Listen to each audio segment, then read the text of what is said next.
Ladies and gentlemen, welcome back to the Lavender Water Podcast. This is your host, Matthew Williams, and today I am being joined for the third time by my good friend, William Conklin. Everybody give it up. Yo, yo, yo, yo, yo, woo, woo, woo, woo, woo. Yeah. What's going on? What's going on, fam? Grinding. A lot of grinding, man. Just doing the entrepreneur thing, designing, staying busy, staying consistent, trying to stay level-headed. How about yourself? Man, all that all sounds about right up my alley, just working, trying to stay afloat and do my thing. Yes, sir. So, on today's episode, ladies and gentlemen, I reached out to William to talk about a very touchy subject. So recently I did an episode with my real brother, and I mentioned that our mother had passed away on it, and we gave her a brief moment of silence.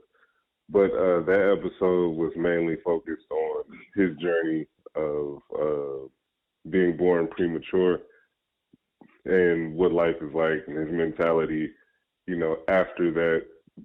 And I didn't want to change the subject, too much from the intended course, but I wanted to give space for subjects of losing parents and what life is like after. Yeah, just like you said, definitely, one of those touchy subjects, especially for, anyone who's actually, gone through, the unfortunate pain of having to lose someone as close as your mom. And obviously, everyone's relationship with their parents are different, but, I could truly say that, losing any parent on any degree, no matter what the relationship, surely can't be easy. Yeah. There's never a right time. No, there's never a right time. And being, someone who, myself, I would consider, losing my mom pretty early at a pretty, young age.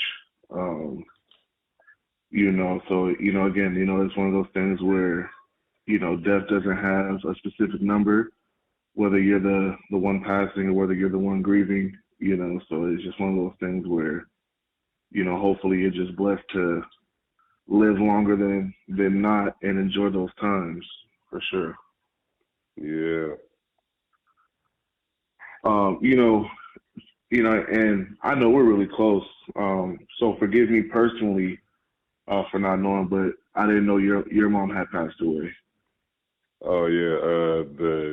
In February 2021, it was pretty abrupt. She was making changes in her life because there's like a good point in time where depression was just getting the best of her. It was very difficult to try to help her and talk to her, communicate with her because of the condition. I left Ohio in 2018. When I left, and it's kind of weird because the two times I've left for Georgia to live with my dad, we would always end on like a bad way and then later patch it up. So it's like what I've noticed in my lifetime, at least me specifically with who I am, I don't recommend this for everybody, but psychedelics really helped me actually talk to my parents. Like, Wow. it's just that level of vulnerability and being open. I just feel like in that zone, they really can see me for who I am instead of who they want me to be. Yeah. Wow, man. And my condolences to I know, when you lose a parent, it's not like your first, topic of conversation, even when you're close with people, Yeah. So I know it's not like something we would just necessarily bring up or just drop on one another, especially when you're catching up and you're having a good time. A lot of times, I know that feeling of not wanting to kill a mood by, mentioning, oh, by the way, my mother passed. That's not necessarily a, a easy conversation drifter. Um, but yeah, man, I truly, truly send my condolences and my love to you and your family and all that stuff, man, because like I said, I know it's not easy. Yeah, absolutely, man. I know I lost my mom to the battle of cancer, where she battled cancer for 7 years. Um, but she passed away in 2016. So this will actually be her 6 years of passing, coming up in this October of the 28th of this year. Um, I should rearrange this one so that it lands on the 28th. I actually did one today uh, that is landing on the 28th, but I might just gotta move him because of the significance of this one. oh man, that would be beautiful. Absolutely. That would be super beautiful. So I'll actually be looking forward to recapping back on that on the 28th. That'll be a nice little gem to go back to for sure. Yes, sir. Um, man, so let me ask you, just in your personal experience, how do you feel, the passing of your mother impacted your life? It at first was like it's like something that you have in the back of your mind that's going to happen. You just don't know when. You know what I'm saying? And sometimes the Yeah. case is you go before they go. But it's like usually the scenario is you're going to experience the loss, and it's something she tried to like prep me for years ago. Like in the event that I die, the like last wishes and stuff like that. How she wanted to basically she wanted to be cremated and not buried. Um, so that was granted. Uh,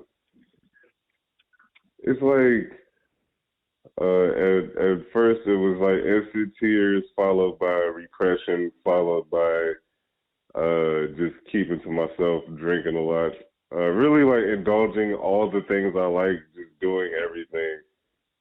Like previous podcast episode, I was talking about some of the things I was doing to cope with it. Like I bought a gun, just 'cause like it's a thing to do in Georgia.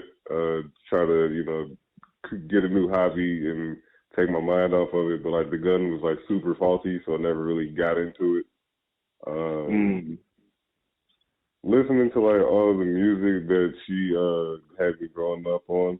Uh, Really listening to what these lyrics were saying for the first time in my life. Um, it's it's like it didn't really hit me at first that it's like I'll never be able to communicate with her again until I go. Um, and it's That like still part. something I adjust with is like seeing funny memes that I know that she'll find funny or little videos. It's like dang, I just cannot show this to her. So it's like learning to live with it and it's everyone's gonna be how they're gonna be. So it's like there's I don't look at it like there's one day I'm gonna completely be over it because it's like this is the person that looked out for me, took care of me when nobody else was. You know what I'm saying? Yeah. So it's definitely just it's an impact. It wasn't easy. Like that first night, my dad gave me like this big ass bottle of Hennessy, and I drank like over half of it, threw it up everywhere outside. The next day, his Man. wife was like, "Man, you really drank that, didn't you?" Like, yeah, something just happened. It's pretty real. Um, Yeah. just taking it how it goes. It really affected affects you. It just makes you rethink every scenario in your life. You know what I'm saying? When you meet a young woman, you're not gonna be able to introduce her to mama. You know what I'm saying?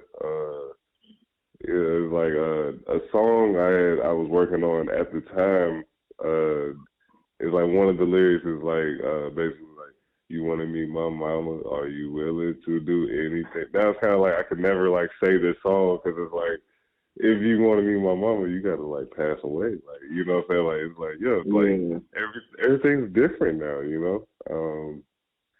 And things will never be the same, but such is life. Yes, sir. Yeah.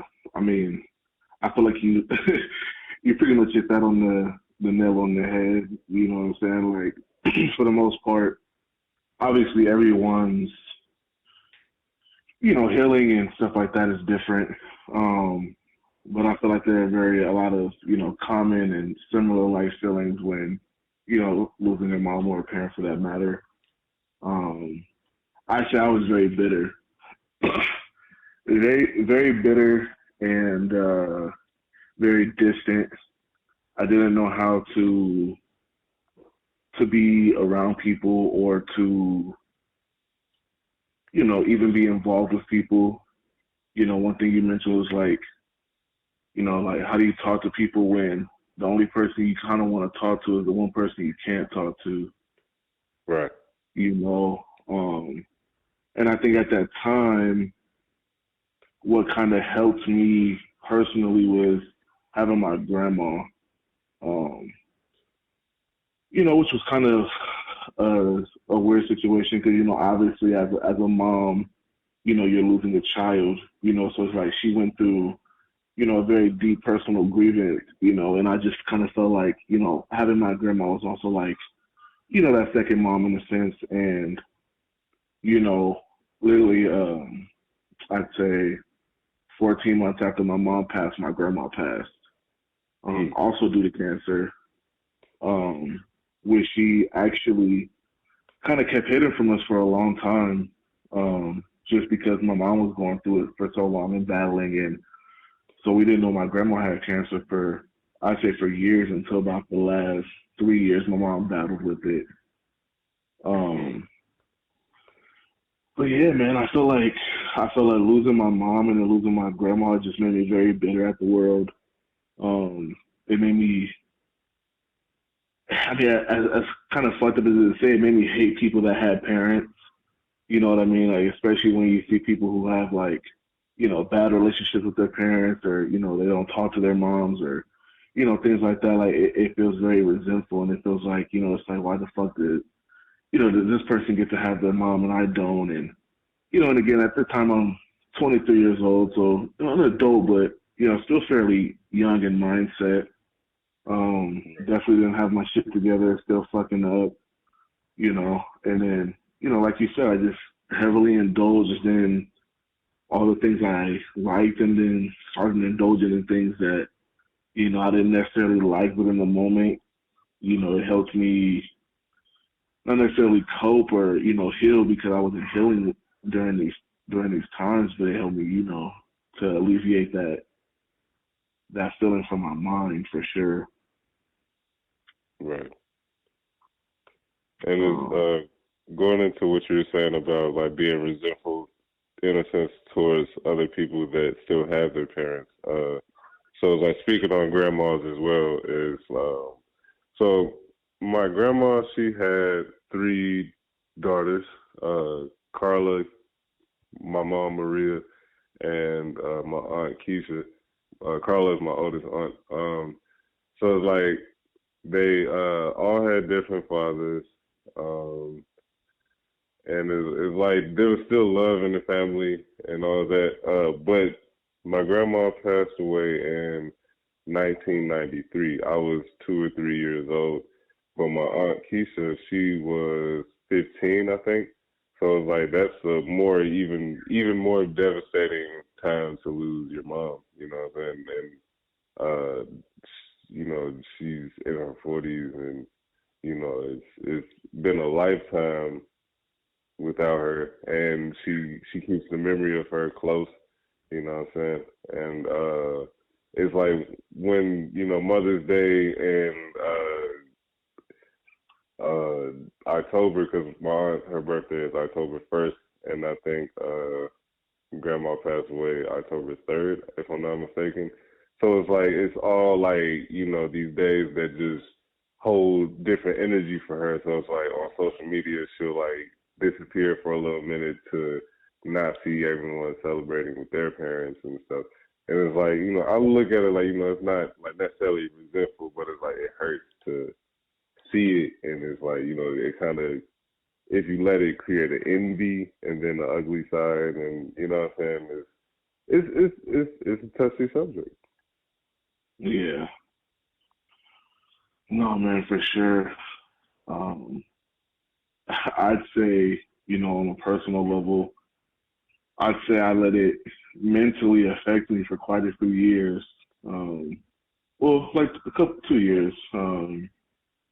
You know, I like to say that the one thing I feel like I can take away from, the passing of my mom was that at that time, just graduated, culinary school and, just left San Francisco and then headed to, Minnesota and, was doing well for myself necessarily at the time, even though, I was still figuring my way out in life. And so I just kind of felt like, I had achieved things and or, done things around the time of her passing that it made me feel somewhat okay or more comfortable that my mom kind of saw me at more of a higher point in my life as opposed to just being on some bullshit. Yeah. But, even still, like I said, it was just one of those really rough times where, I ended up moving out eventually and, I went to Kansas City, basically just trying to get away from the thought of my mom. And, it's one of those things where it's just, I just felt like I was on this downward spiral where, I just found myself doing any and everything to just kind of try to not be in that mindset, whether it was, going out and partying or fucking off a job. I can honestly say if it wasn't for, one of my good friends, Christian, who I was living with in Minnesota at the time, I would have been homeless. And that's no fault of my own. Which Christian? So you don't know this Christian. Well, no, I don't think you, yeah. I was going to say he came to California one time.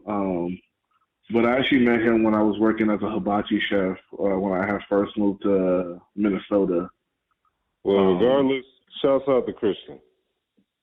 No, big shouts out to Christian. I mean, even from the time when my mom first passed, before I moved out to back to Minnesota, he had came out and spent some time with me, and was just kind of trying to be that positive, vibe in a time where I didn't feel too positive and stuff like that. And so, yeah, more or less, big shouts out to Christian. Definitely would have been homeless, and again, it was no fault of mine.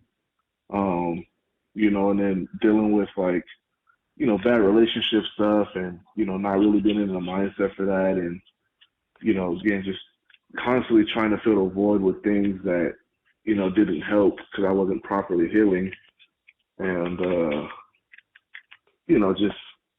just really saw a side of myself in those 2 years that, if I was to be that person now, I feel so disappointed. You know what I mean? Right. But yeah, as crazy as it is to say, I feel like there are also, some positive things that I've taken away, or necessarily the other side of the coin I try to see, from a situation like this. And, sometimes, I say it's sad and it might not even necessarily be this, but, I feel like losing my mom kind of helped me grow as a person too, as well. Obviously it's one of those things where we all have to deal with it at some point, but I think definitely in my younger 20s, I wasn't in a mindset. I think I had the security of, I always had mom to fall back on, and so that's why I think I fucked off a lot. And, when when the support system you have is no longer there, and those people that have that unconditional love who you can fall back on, don't necessarily aren't there for you anymore in that regard, shit can get really real really quick. And you start to realize, like, damn, like, if I don't do for me, no one else is gonna do for me. Like, everyone can have the best intentions for you, but no one's gonna take care of you like mom does or great grandma does, and that's just the simple truth of the world. Yeah,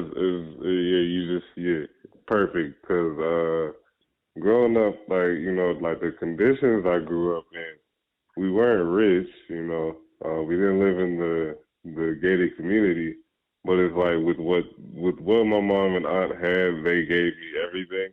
So it's like I got spoiled, and then they would blame the spoilage on me. You know what I'm saying? But it's like I kept this spoiled mentality with me for a big chunk of my life. You know what I'm saying? Like, where it's like I expected what they were doing for me from the world, and it was like, yeah, that's the wrong approach, buddy. But it's like I didn't know any better, and it took a long time to unlearn. You know what I'm saying? That they were doing that because I was the only child. You know what I'm saying?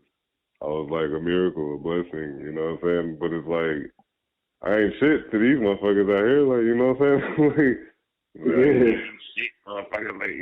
Like, so. Yeah, definitely. When she passed away, it was like, yeah, like I can't just say, man, I ain't gonna work this job no more. I can go home. It's food there because my mom buys groceries. Like, you just can't do that. You know what I'm saying? It's like I've always known that, but it's like I just was in a zone where it's like I'm gonna do it as long as possible. I'm gonna slack off for as long as humanely possible in this life. And then when it's grind time, then it's grind time. And it's like, now it's grind time. Now it's 100 degrees outside. And it's like, I'm like, if I drink enough water, I might not pass out. Yeah. You know what I'm saying? Like, I mean, it'll be it. I mean, you already know, bro. Like, especially because, when you do get older, regardless if you have your mom or not, like, you obviously want, nice things for you want to be able to try to live a lifestyle in which, you feel comfortable with. And I tell you, man, that shit is not easy. I mean, unless you have like the capital for it, but, if you're someone that really got to go out there and grind and, work hard for your shit, man, it's just a whole nother level to it. You know what I mean? And it's one of those things where, it's gratifying when you do it and when you maintain and when you uphold and, upkeep those things, man, but trying to maintain it all is fucking frightening as hell. You know what I'm saying? Trying to make sure that every bill is paid every month and, everything, tries to go as most according to plan, you know what I'm saying, with the thought of, sink or swim type of mentality, because, that's really what it boils down to. I mean, you have people that are there for you and people that love you and people that care for you, but at the end of the day, no one really wants to take care of no grown-ass man, and the only person that will, is your mama. So, but like I said, the other side to that too, though, is, I've definitely grown the fuck up. You know what I mean? Like, about to be 29 this year, again, lost my mom when I was 23. So, this 6 years of time that's gone by, and I feel like I've truly become someone that my mom would really be proud of. You know what I'm saying? Like, one of my, not necessarily regrets, but one of the things that I ponder on is like, how will mom feel about me seeing me where I'm at now? And like, it's just like, I know she'd be happy. I know she'd be proud. I've been doing my thing. Crazy enough, which, I was talking to my old boss about this because he actually moved on. Been at Samsung now for almost 4 years, and that is the longest I have ever held a fucking job in my life. You know what I'm saying? I haven't even held a job for a year before this job, and for this to be my first job where, I've held it for years, and, I've never seen a job where I've gotten a raise, and I've gotten 2 here. And it's just one of those things where I'm like, man, like, as much as I wish my mom could see it personally, like, I know, like, at the end of the day, based off who she was and who I am and who she raised, like, I know she's still happy. I know she's still proud. Like, I know she'd be ecstatic. You know what I mean? But it's like, Yeah. man, you just like, fuck, man, I wish I could share those moments. You know, I wish I could just call my mom and tell her about, this shit or that shit, or, just vent, or, you know, drop all the weight of your heart on someone, and know you can be 100% yourself, and like there's no judgment. You know what I mean? And you just feel safe and comfortable. Like it's a heavy thing to lose, truthfully. Truthfully. And if you're someone who doesn't necessarily value it while you have it, man, I could tell you it probably hits so much harder. I'm thankful that I did have a good relationship with my mom. We talked a lot. We were always on the phone and stuff like that. But, even when she passed, I was like, damn, why wasn't I home? Or, why wasn't I around more? Or, why didn't I do this? Or why didn't I do that? And, I can only imagine those who don't talk to their mom like I did, or, stuff like that. And I guess I say that to say that, for anyone who hears this, who, is blessed and fortunate enough to still have their moms, like, hit your mom up every day, like, ask stories, like, ask about their life, or, whatever, like, just keep as closely connected and hold on to as much as you can, because you never know when someone's time is coming. And not just with mothers, everybody. Yeah, everybody, honestly. I'm even I'm even fortunate and, blessed that me and you still talk. Not to say that we wouldn't, or not to say that we wouldn't be cool, but, people grow on, people move on. There's definitely a lot of people who, I have, got close with, who I don't talk to this day. And, it's unfortunate, but, for the people that I do still have in my life, and the people that I do, care about and do hold close to myself, like, I appreciate every last one of them. Yeah, man, I appreciate you too, man, because when I met you, it's like you chose me, you know what I'm saying? So it is, in a sense, it's an honor to be, it turned out to be a good friend after taking a gamble on me. It's like, you know what I'm saying? Because I could have just been like standoffish, like, no, I ain't trying to get to know you, bro. Like, you know what I'm saying? Like, and I ain't gonna lie, when I first seen you, I was like, oh, he kind of look like a dick. but it's like one of those things where, like, no, it's especially, like, I mean, maybe it's black men or just men in general, but, like, we're not gonna be sitting here smiling and, you know what I'm saying, like, shit like that when we're in a brand new place, especially, Job Corps being the place it was kind of one of those places where I feel like even as a black person, you kind of have to keep your guard up in a sense, especially when you first get there, when you don't know the staff and you don't know who's who and, what role everyone's playing, because everyone plays a role, in Job Corps, whether it be good or bad or whatever the case may be. So I just remember, like I said, walking into our little opening meeting that day, and then I was like, man, he looked like an asshole, but I was like, that's my nigga though. Like I was like, I gotta be cool with bro. I was like, there's no way. I gotta be cool with this dude. Like, and it just, yeah, bro, it just clicked. It just worked out. yeah, it was pretty cohesive. No, for sure. And a lot of people, well, not a lot, but quite a few bit of people did get to meet my mom. I wish you could have got to meet her, man. That would have been really cool. Like that'd have been dope. Yeah, that would have been nice, man. But yeah, I think I was already kicked out by that point. Yeah. Which, I mean, we don't have to touch on that too much, but we already know how that goes. But that was, honestly, that was a pretty sad time for me too. Especially because, you were. No, I was just gonna say, no, you're fine. I was just gonna say, I know you were in the city for a little bit, but when you actually left the city, man, that actually kind of hit hard. Oh yeah, I was only in the city for like the weekend, and then I left like that Monday. Or no, I was so they kicked me out for the weekend from saying I couldn't come to Job Corps, and then I was there for like an additional week until I flew out like Friday or Saturday or something like that. Yeah.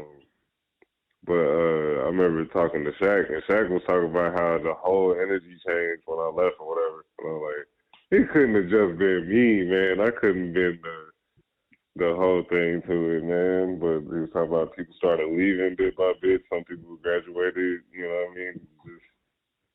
It just kind of dissolved. I mean, honestly, I wouldn't say I wouldn't say necessarily that it was just you, but I will say that in terms of our input group specifically, you leaving made definitely a huge impact. I felt like you were one of the few people that kind of bridged the gaps between everybody in our input. Like, you know, you didn't necessarily seclude yourself from anyone as to where like there are certain people I just wasn't going to talk to, like Chris, for instance, in our input. You know, the heavier set white guy, like you know what I mean, or like I didn't hang with Preacher, and I mean like we fucked around with Preacher in class, but like that was about the full extent of it, you know. But there were just certain people who, you know, I just didn't care for, and I wasn't going to talk to them just because I didn't care for them. Yeah, I mean, it's just, you know what I mean? Like, I was available if people was hitting me up, but it's like, even then, it's like, I gotta feel like it, you know what I'm saying? Like, people was like, we're gonna take personal days and go to the zoo. And I'm like, that does sound fun, but that's not what I want to do with a personal day. Like, you know what I'm saying? Yeah. But, you know, yeah, like, everybody can't be in the same picture, you know what I'm saying? There's so many of us, so many personalities. Chris was kind of loud, you know what I'm saying? He always talked about World War II and shit. And then he put on that random Southern accent. Like, he say he's from North Carolina, but he didn't talk like it until he talked like it. Yeah, no, he was just a character, and then his switch up would be funny because you know he had these little attitudes, and they were always at the most random times. But like that's when he dropped like the little accent whenever he get his little attitudes. That's how I know he feels the type of way. Which you know, I mean, everybody you know had a persona, if you will, or you know something that made them in Job Corps. Some people did accents. Some people turned gay. Some people, you know, I mean, not for real. Like, you know, people come in straight to the motherfucker, and a week later, they're just the gayest person you ever met in your life. I definitely did a whole episode about straight dudes turning gay in San Francisco on the other YouTube show, Activities. It's called Matthew has a gay old time.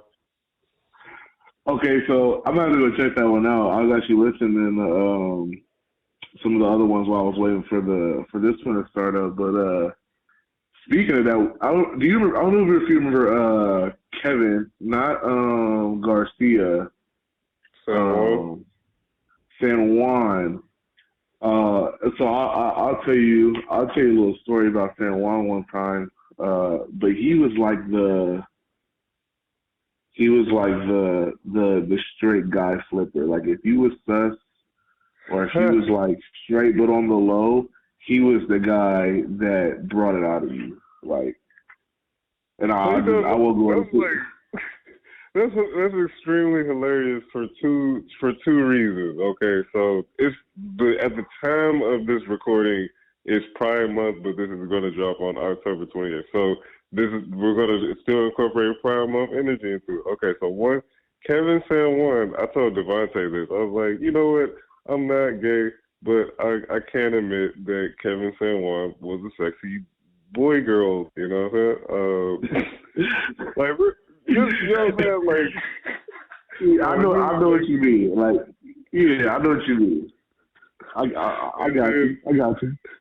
And then two, he used to mess with Michael, who Michael was also a straight guy flipper because he tried it with Devontae. I've seen I don't know how close he was, but I feel like he probably had a case with Devontae. Like he didn't try to shit with me, but he definitely was trying to crack that cookie with Devontae. Yeah, he tried a couple times over here as well. But yeah, no, that was a no go. Yeah, no, he tried that. He actually tried after Job Corps. Weirdly enough. Oh wow. Yeah, bro. I don't know where it comes from, bro. Like, I mean, like, I guess like as a nigga, like just being a nigga and how I am with females, like I can see like where their nigga mentality comes from. But I'm like, nigga, I'm a nigga. Like, no. Especially when you know I don't go that way. Like, why are you coming at me like that? Like, stop. Like, you're I don't even want to be your friend anymore. But yeah, fucking San Juan, man. He actually, I guess if we're just gonna rip Pride real quick.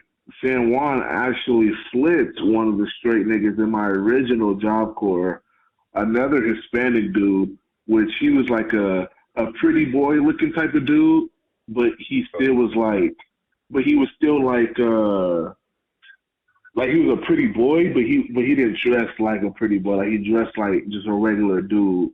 You know what I'm saying? So like when you see him, you just think like, oh, that's one of the guys. You know what I'm saying?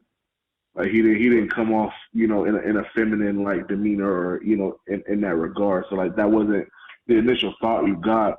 So you can imagine how we felt, when you hear like, oh, bro, got topped off by Kenneth San Juan, and I'm like, what? Wait a fucking minute! Like what? It was a video, bro. It was a video and everything, bro. It was crazy. Oh yeah, wow! No. They put out the video. Bro, Kevin San Juan was on some shit in my original Job Club, bro. Y'all didn't see San Juan the way I saw San Juan because when he got to San Francisco, he was in a city where he got to go be himself. So he was able to leave the city and then go actually talk to the people he wanted to talk to. So y'all didn't see it like how I did. Plus my Job Club was a closed center, so he had to basically just take the options he had. You had to take the option. No, for real. And sometimes he clearly he had to make options sometimes as well. You know what I'm saying? But in San Francisco, he was like, "Oh, the pickings are just everywhere out here." Like my boy was doing it all. Shouts out San Juan. I'm pretty sure San Juan is still in Frisco to this day. Actually, yeah, I mean. Makes sense. He was out there for a minute doing pretty good, it seemed like too. He was staying with some I want to say Vietnamese girls. That's the way to do it. And in case y'all ain't know, my boy San Juan still went for the coochie. If you didn't know that, I'm telling you, if you were his type, San Juan was still for sure going some coochie. I promise. I know he would. He told me. And I've seen his type. Yeah, that's another thing I go into on the activities Matthew has a good old time talking about. It's like hell of these dudes would tell me that like it's like when they bored they'll have sex with a woman. Like there's no man around or like that's the craziest shit to me because like a lot of men have a hard time, trying to have sex with women because that's what they want to do. Like you have sex with women because like, oh, it'll do. Yeah, my thing is like, and I know we kind of got way off original topic here, which I'm okay with it if you are.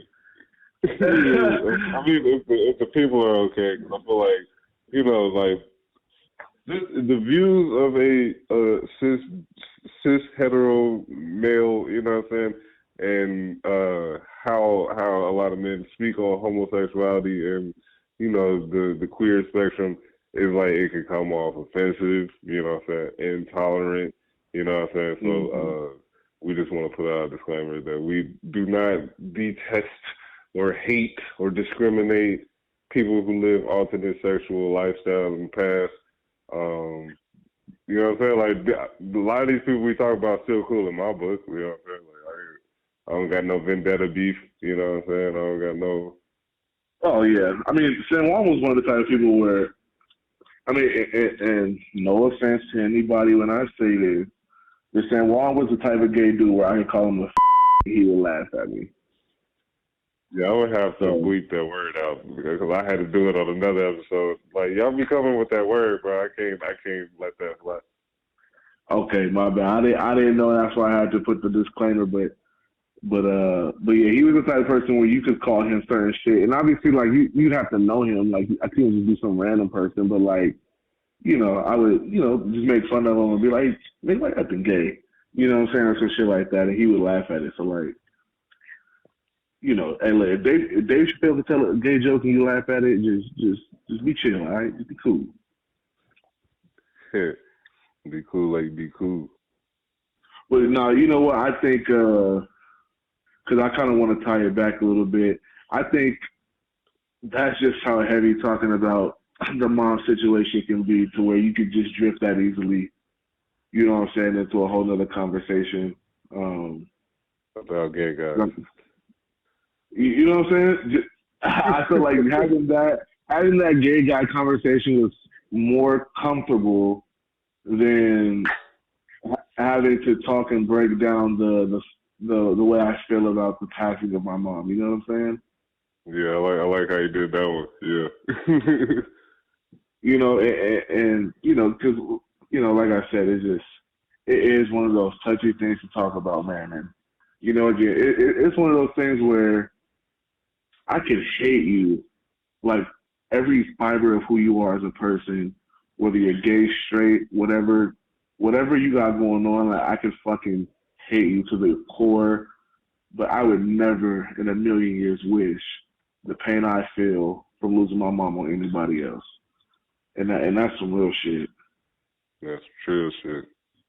I wouldn't wish that on my worst of worst fucking enemies.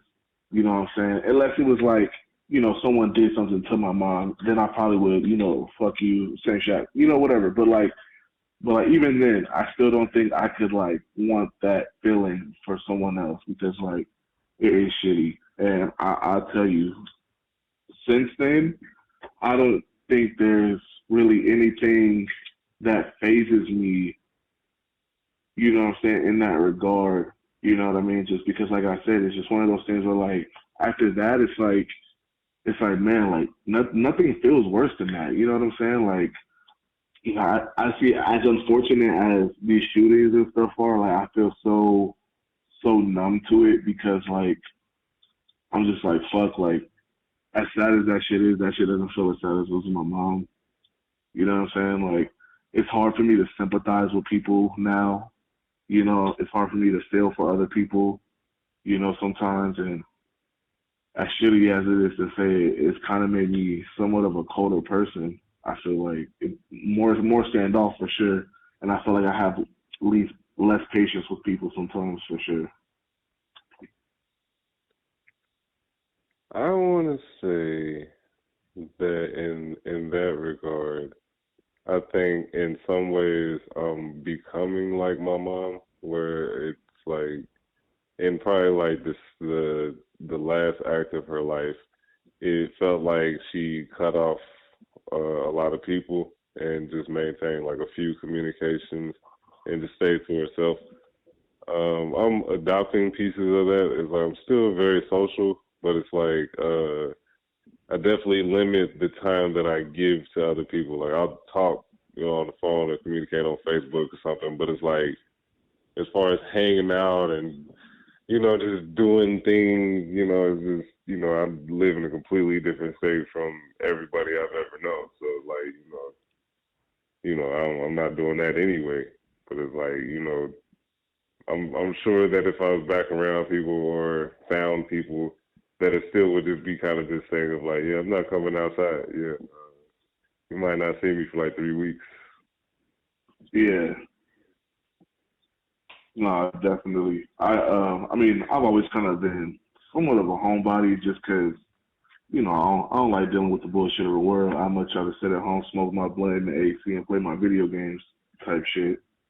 Unless, of course, someone like yourself or, someone I really genuinely fuck with hit me up and then I'd have a good time. But, um, yeah, I'm definitely more to myself.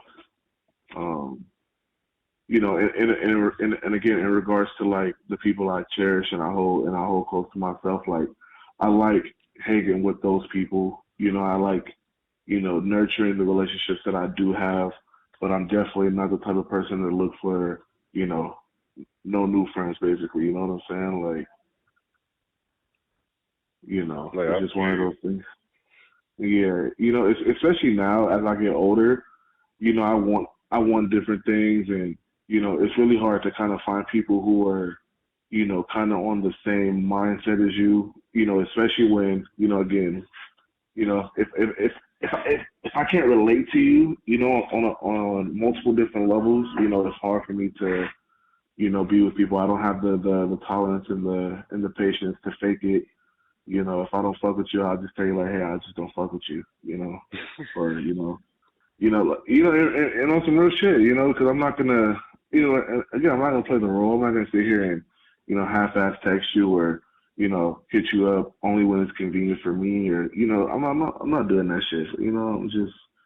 I'm just to the point Right. where if I fuck with you, I fuck with you, and you're gonna know I fuck with you. And if I don't, well then don't take it personal, because I'm just not in that mindset anymore. Yeah, it feels like Job Corps was the last like front of making friends.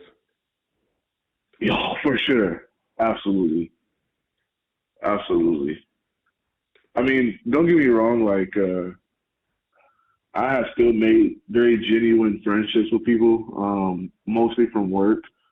But those guys, I've worked with from the very start of when I started, and that project I started on with them was like day one. Like we were there from the time the store launched, so we were like the first employees of the store, and then we had been there, the entire of the time. So it's like naturally, I bond and made friends, with those people. Um, but yeah, Job Corps was definitely like that time and place where you could be carefree, and not care about who you talk to or who you fucked with because, life was good, everything was paid, you had food, you had money, you didn't rely on anybody for anything necessarily. So it's like, yeah, I don't give a fuck, let's go to the city and kick it. Or, I don't give a fuck, let's, whatever, let's drink or let's go to Hippie Hill and do some fucking acid today. Like, it was just one of those last great genuine moments where like you just kind of felt free and like I guess the way I would describe it is like imagine having like complete financial freedom like now, or like imagine someone who was like rich and they just did whatever the fuck they wanted to, and they just enjoyed their moment and their time to the fullest. Like I didn't look at my clock or my watch or my phone and be like, oh, what time is it when I was in Frisco, because I was too busy enjoying fucking Frisco. You know what I'm saying? Like enjoying the moments and the memories and the times I was having. You know what I'm saying? Like Yeah. if Like anything, what I'm saying? Like I'd be ready to get my days over with now. Like if anything, the days couldn't be long enough back then. Like man, we telling man, it's funny because the only time that I really asked what time it was this acid trip where I kept having this time loop. I was with Keto, and I was like, bro, what time is it? He was like 7:23. I was like, oh, my bad. Cause I keep asking him. So then it was like a second later, I'd be like, bro, what time is it? Cause I just forgot. And it was like, it's 7:23. I'm like, oh, my bad. It's just like I was doing this for like, it felt like 15 minutes. Like, what time is it?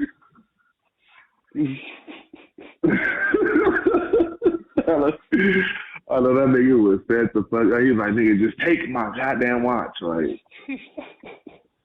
look, I would have been hella. Nah, he I was, would have started. I would have started setting timers. I'd have been like, I'm gonna figure this shit out. Like, I'd have set a minute timer. Or looked at it like, what nah, time is it now? he was a good guide, a sitter. He was pretty good because he understood what it's like. You know what I'm saying? So it wasn't like really like he was really happy to do it. You know what I'm saying? Like with glee took me where to find mushrooms, and he didn't buy any himself. You know what I'm saying? He just wanted to hang out. No, that's cool.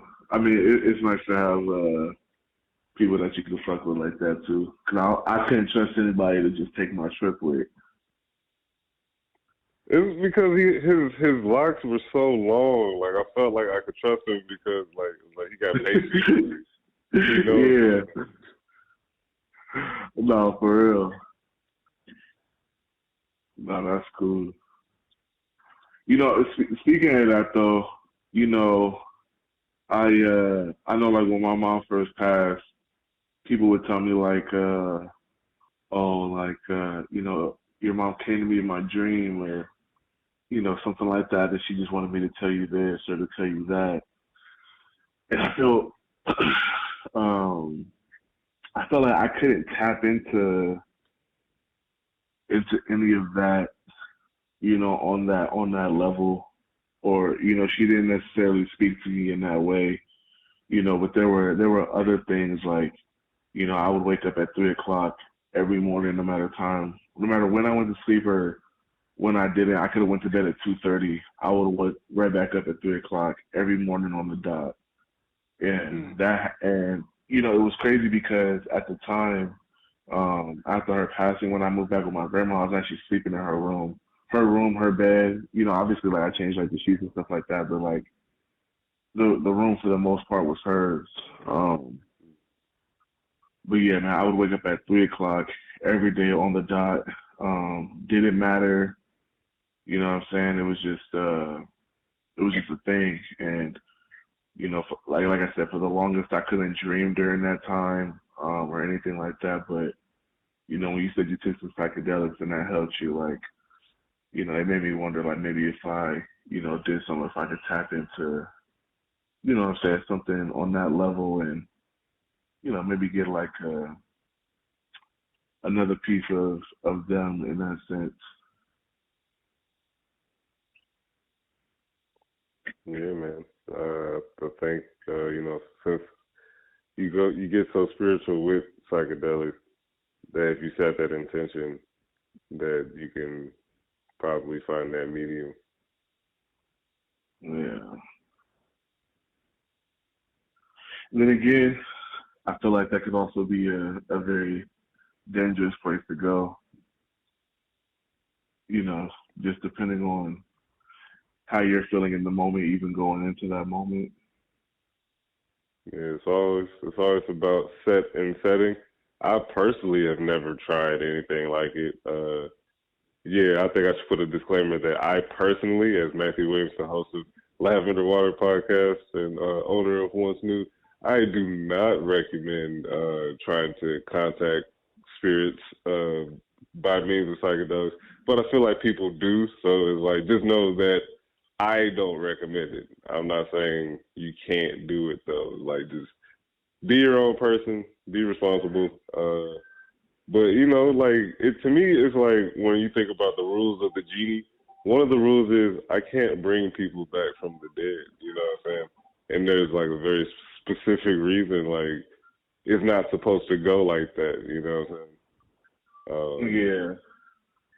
It was like you know, I love Dragon Ball Z, so it's like seeing Goku die like 500 times, and they'd be like, "Oh, I'll just be alive again,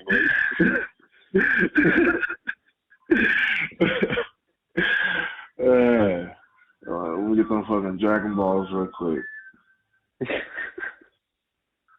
But you know what though, like in the same regard though, I don't know if I could be, I don't know if I could do that though. Like if I could bring myself to want to do it. And the only reason I say that is, you know, my mom was very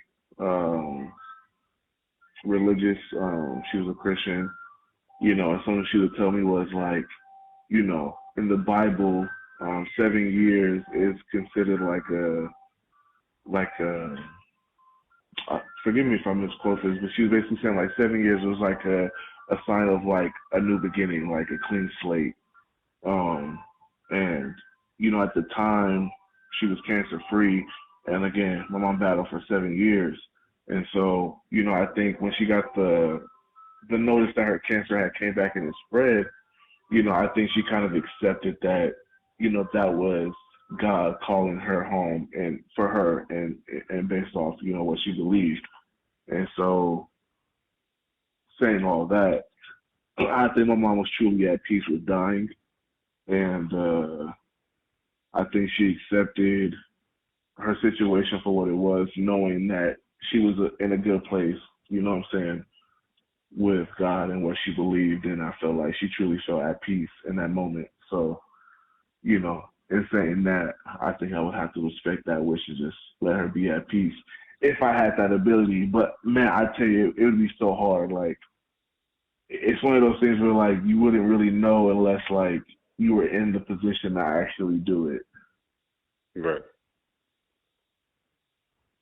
But yeah, if I could like, I don't know, if I could like call my mom just for conversations at time and just kind of like let her go back to peace, like I think I would probably do it though. Like honestly, like I said, like sometimes the only person I want to pick up the phone and call, you know what I'm saying, is the person I can't talk to, and sometimes you just don't even want to talk at all for that reason.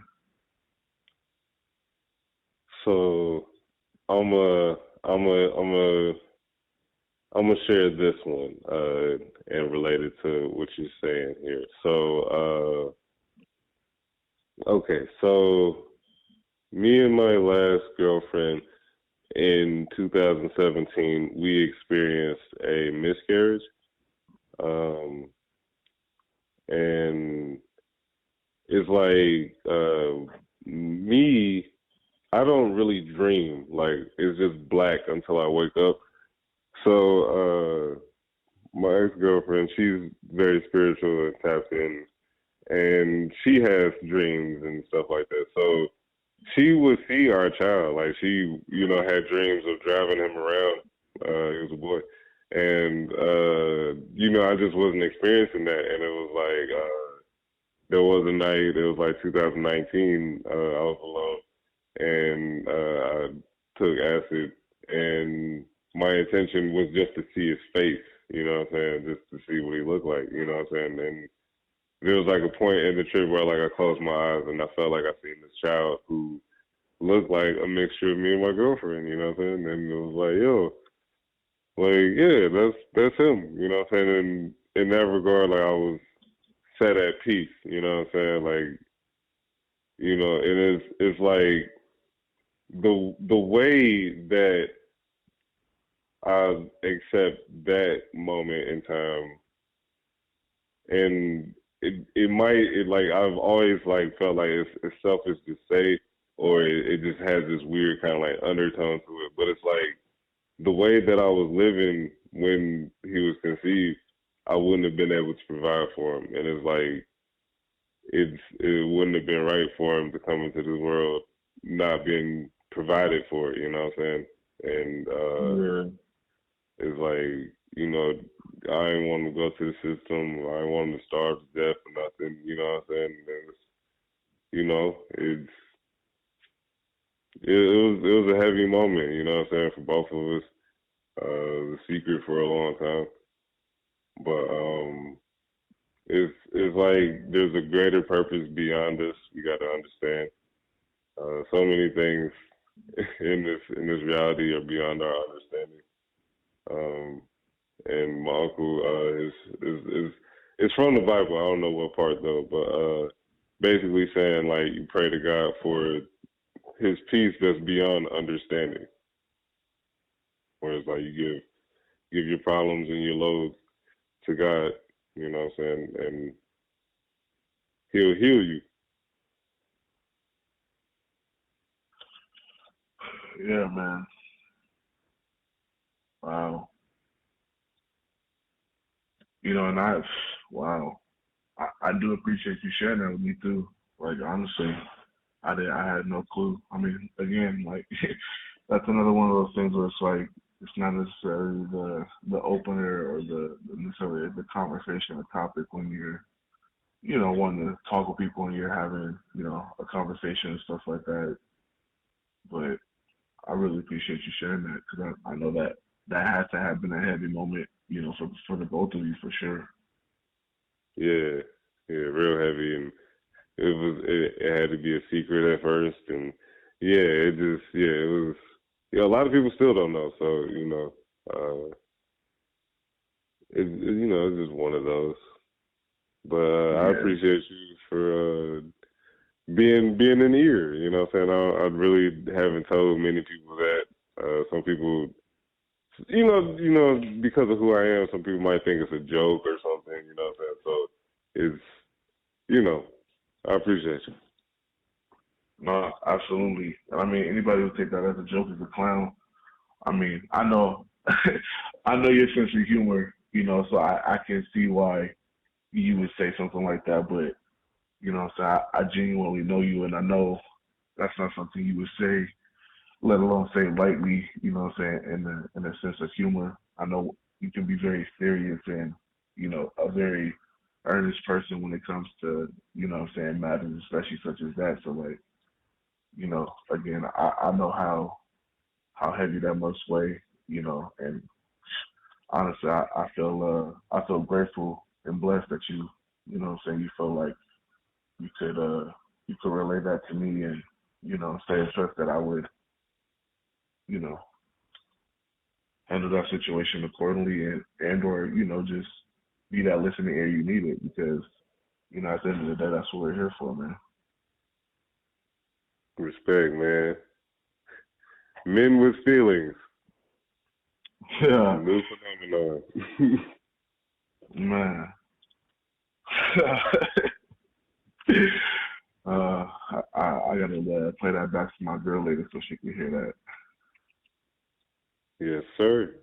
But I think this is a good point to cap off the episode.